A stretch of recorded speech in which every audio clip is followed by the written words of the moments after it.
নমস্কাৰ বন্ধু-বান্ধৱীসকল, hello' beginner চেনেলটোলৈ আপোনালোক সকলোকে স্বাগতম জনালোঁ।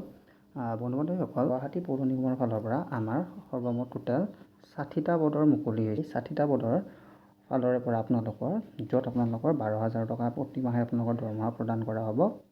ঠিক আছে, আৰু এইটো যিহেতু আপোনালোকৰ অফলাইন জব হয়, ঠিক আছে, সেইটো আপোনালোকে অফলাইন হিচাপে ইয়াৰ আবেদনসমূহ কৰিবলৈ লাগিব। তো বন্ধু-বান্ধৱীসকল, আমি যদি পোষ্টসমূহক লক্ষ্য কৰোঁ, আমাৰ পোষ্ট আছে ইয়াতে 60টা পোষ্ট টোটেল আছে। ঠিক আছে, আৰু ইয়াৰে অসমৰ যিকোনো ডিষ্ট্ৰিক্টৰে আপোনালোকে অসমৰ যিকোনো ডিষ্ট্ৰিক্টৰ ফালৰে হওক নহওক এই পদটোত আপোনালোকে এপ্লাই কৰিবলৈ পাৰিব। যিটো আমাৰ এলিজিবিলিটি ক্ৰাইটেৰিয়াটো আপুনি যদি লক্ষ্য কৰে, ভাৰতীয় নাগৰিক হ'ব লাগিব। 2 নম্বৰতে আপোনাৰ বয়স 18 বছৰৰ পৰা 25 বছৰৰ ভিতৰলৈ হ'ব লাগিব। আৰু education qualification candidate must have pass higher secondary school leaving certificate. আপুনি যদি একমাত্ৰ অকল হায়াৰ ছেকেণ্ডেৰী পাছ কৰা হয় তেনেহ'লে আপুনি এই পদত এপ্লাই কৰিবলৈ পাৰিব। আছে 4 নম্বৰ পইণ্টটো লক্ষ্য কৰিলে আপোনালোকে পাব যে তাতে ডকুমেণ্টছৰ কথা উল্লেখ কৰা আছে। আপোনালোকৰ মেট্ৰিকৰ এডমিট কাৰ্ডখন লাগিব। ঠিক আছে, লগতে পাছ চাৰ্টিফিকেটখন লাগিব, হায়াৰ ছেকেণ্ডেৰী পাছ চাৰ্টিফিকেটখন লাগিব, আৰু আপোনালোকৰ মাৰ্কশ্বিটখন লাগিব, হায়াৰ ছেকেণ্ডেৰী মাৰ্কশ্বিটখন লাগিব। ষ্টেণ্ডাৰ্ড এপ্লিকেশ্যন ফৰ্ম এখনত আপোনালোকৰ প্ৰপাৰ যোনখিনি ডিটেইলছৰ গোটেইখিনি দিব লাগিব। পিন কোড হওক, আপোনালোকৰ ইমেইল ID, ফোন নাম্বাৰ আদি দিবলৈ লাগিব। তাৰপিছতে যদি বন্ধু-বান্ধৱীসকল আপোনালোকে লক্ষ্য কৰে ফিজিকেল ষ্টেণ্ডাৰ্ড পইণ্টটোত বন্ধু-বান্ধৱীসকল আপোনালোকে লক্ষ্য কৰিলে দেখা পাব যে ফিজিকেল ষ্টেণ্ডাৰ্ডৰ কথা দিয়া আছে। তো এই ফিজিকেল ষ্টেণ্ডাৰ্ডত আপোনালোকৰ বন্ধু-বান্ধৱীসকল যিটো মেলৰ বাবে, ঠিক আছে, মতা মানুহৰ 162.56 চেণ্টিমিটাৰ লাগিব আপোনালোকৰ হাইট, আৰু ফিমেল 154.94 চেণ্টিমিটাৰ লাগিব হাইট। ঠিক আছে, আৰু চেষ্টৰ ক্ষেত্ৰত, ঠিক আছে, মেনৰ ক্ষেত্ৰত নৰ্মেল 80 চেণ্টিমিটাৰ লাগিব, আৰু ফুলাবলৈ লাগিব 85 চেণ্টিমিটাৰ, য'ত ফিমেলৰ কাৰণে চেষ্টৰ কোনো প্ৰয়োজন নাই। তাৰপিছত যদি বন্ধু-বান্ধৱীসকল আপোনালোকে লক্ষ্য কৰে চিলেকশ্যন প্ৰচেছটো আমাৰ যিটো দিয়া আছে, চিলেকশ্যন প্ৰচেছটো আপোনালোকৰ ভাইভা টেষ্ট হ'ব। ঠিক আছে, ভাইভা টেষ্ট হ'ব, ৰিটেন এক্সামিনেশ্যন এটা পাতিব আপোনালোকৰ, ভাইভা টেষ্ট হ'ব, আৰু আপোনালোকৰ PET and PST physical standard test আৰু এণ্ড ফিজিকেল এফিচিয়েঞ্চি টেষ্ট অনুষ্ঠিত কৰা হ'ব।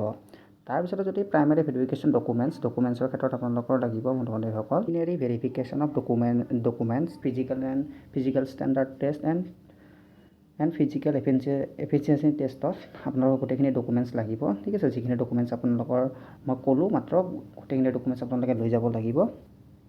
ঠিক আছে, সেইখিনি আপোনালোকৰ ফিজিকেল টেষ্ট হোৱাৰ আগতে আপোনালোকৰ সেইখিনি চেক কৰা হ'ব। তাতকৈ বেছি যদি আপোনালোকে বন্ধু-বান্ধৱীসকল লক্ষ্য কৰে, মষ্ট ইম্পৰ্টেণ্ট পইণ্ট আপোনাৰ ইয়াত যদি লক্ষ্য কৰে মাৰ্ক ডিটেইলছ। ঠিক আছে, ইয়াতে যদি আপোনালোকে লক্ষ্য কৰে, ইয়াতে আপোনালোকৰ ৰিটেন টেষ্ট হ'ব আপোনালোকৰ মিনিমাম 50 মাৰ্কৰ। ঠিক আছে, ফিজিকেল এফিচিয়েঞ্চি টেষ্ট হ'ব আপোনালোকৰ 40 মাৰ্কছৰ। ঠিক আছে, পাৰ্চনেলিটি টেষ্ট ভাইভা ভইচত আপোনালোকৰ 5 নম্বৰ থাকিব। ঠিক আছে, হোমগাৰ্ড NCC ট্ৰেইন আনআৰ্ম কম্বেটত আপোনালোকৰ 5 মাৰ্ক থাকিব। টোটেল 100 নম্বৰৰ সৰ্বমুঠ আপোনালোকৰ পৰীক্ষা অনুষ্ঠিত কৰা হ'ব। তাৰপিছত যদি আপোনালোকে লক্ষ্য কৰে জীৱনসকল জেনেৰেল ইনষ্ট্ৰাকশ্যনৰ ক্ষেত্ৰত, জেনেৰেল আপোনালোকৰ গোটেইখিনি চাৰ্টিফিকেট নিব লাগিব এপ্লিকেশ্যন ফৰ্মৰ লগত। ঠিক আছে, EST and PET ক্ষেত্ৰত লিমিটেড পাৰ্চনক ৰখা হ'ব, মানে নিম্ন হিচাপে ৰখোৱা হ'ব। তাৰপিছতে syllabus of written test criteria, physical efficiency test and notified due course time which will be published in the GMC official website. আপোনালোকৰ যোনটো চিলেবাছ, সেই চিলেবাছটো আপোনালোকৰ গুৱাহাটী অফিচিয়েল ৱেবছাইট আছে, তাতে আপোনালোকৰ উল্লেখ কৰা আছে। ঠিক আছে, তাতে তেওঁলোকে এই চিলেবাছসমূহ আপডেট দি দিব। The applicant are therefore required to visit GMC website regularly for any updates. ইয়াৰ আপডেটসমূহ পাই থাকিবৰ কাৰণে আপোনালোকে GMC ৱেবছাইটটো আপোনালোকে চাব পাৰিব, আৰু মই GMC ৱেবছাইটটো অফিচিয়েল ৱেবছাইটটো ডিছক্ৰিপশ্যন বক্সত দি দিম, আপোনালোকে তাতে গৈ পেলাই চিলেবাছসমূহ তাৰ পৰা চাবলৈ পাৰিব। Candidate have appeared all the requirement candidate absent from any stage event her candidate will be cancelled। আপোনালোকে যদি কোনো মিছ থাকে, ক'ৰবাত যদি কিবা প্ৰব্লেম থাকে, আপোনালোকক কি কৰা হ'ব, ডিছকুৱালিফাই কৰা হ'ব। ঠিক আছে, আৰু ইয়াৰে গোটেইখিনি বস্তু আপোনালোকে জমা দিবগৈ লাগিব। পইণ্টত যদি লক্ষ্য কৰে ইয়াতে আছে যে application will be receive in hard copy only be submitted in the office of Guwahati municipal corporation. Guwahati municipal কৰ্প'ৰেশ্যনৰ যোনটো অফিচ আছে তাত গৈ আপোনালোকে জমা দিব লাগিব। ব্ৰাঞ্চ 2nd ফ্ল'ৰ, উজান বজাৰ, গুৱাহাটী 781001। ঠিক আছে, 7 নম্বৰ পইণ্টটো চালে আপোনালোকে application without contact number, photograph, signature of the candidate to receive after last date and time receive through any other mode incomplete any request will be similarly reject. আপোনালোকে signature, photograph, ঠিক আছে, contact number আদি দিয়াসমূহ যদি আপোনালোকে ভুল কৰে তেনেহ'লে সেই পাৰ্টিজনক বা সেই ব্যক্তিজনক ৰিজেক্ট কৰা হ'ব। ফেক ডকুমেণ্টছ দিলেও আপোনালোকৰ কি হ'ব পাৰে, ইয়াৰ পৰা ৰিজেক্ট হ'বলৈ পাৰে।